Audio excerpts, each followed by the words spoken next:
যখন আন্দোলনটা করেছি তখন কিন্তু আমাদেরকে বলা হয় নাই যে আমরা নতুন দল তৈরি করব, ঠিক আছে? এটা আপনারা জানতেন কি? আপনারা প্রেসের লোক, আপনারা জানতেন? আমি আপনাকে কোশ্চেন করলাম, আপনারা জানতেন যে আমাদের নতুন কোনো দল হবে? এটা আমরা জানতাম না। যখন আমরা আন্দোলন করেছি তখন আমার মনে হয়েছে যে আমরা যে আন্দোলনটা করছি এটা হচ্ছে আমাদের মানে আমাদের কিছু কিছু দাবি আছে যেটা আমাদের পূরণ করতে হবে, এই জন্য আমরা আন্দোলন করছি। এই জন্য অধিকাংশ কেউই জানতো না। আমার ছোট 4 বছরের ভাই বোনেরা আন্দোলনে গেছে, ছোট পিচ্চি মারা গেছে, ঠিক আছে? এরা কি জানতো যে আমাদের নতুন দল হবে? আমরা তো জানতাম না যে আমাদের নতুন দল হবে। এটা যদি তারা আমাদেরকে আগে বলতো যে আমরা আন্দোলনটাকে রাজনৈতিক পর্যায়ে দেখছি, আমরা কখনোই আন্দোলনে যেতাম না। অ্যাটলিস্ট কে যেত কি না যেত, আমি অ্যাটলিস্ট যাইতাম না, ঠিক আছে?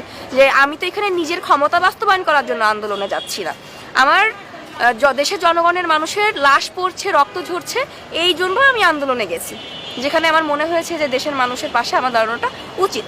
তো এইখানে যে এই টোটাল বিষয়টাকে যে আমরা টোটাল একদম 360 ডিগ্রি অ্যাঙ্গেলে ঘুরিয়ে দিয়ে রাজনৈতিক পর্যায়ে নিয়ে যাব, এটা তো আমরা কেউ কখনো চিন্তাও করিনি। আমরা জাস্ট ব্যবহার হয়েছি, স্টুডেন্টদের শুধুমাত্র ব্যবহার করা হয়েছে। এই যে নির্বাচনে দাঁড়ানোর জন্য কি তাহলে আমাদের ব্যবহার করলো, আমাদেরকে যে আন্দোলন করালো, কেন করালো? এখানে শুধু শুধু এতগুলা মানুষ মারা তো দরকার ছিল না।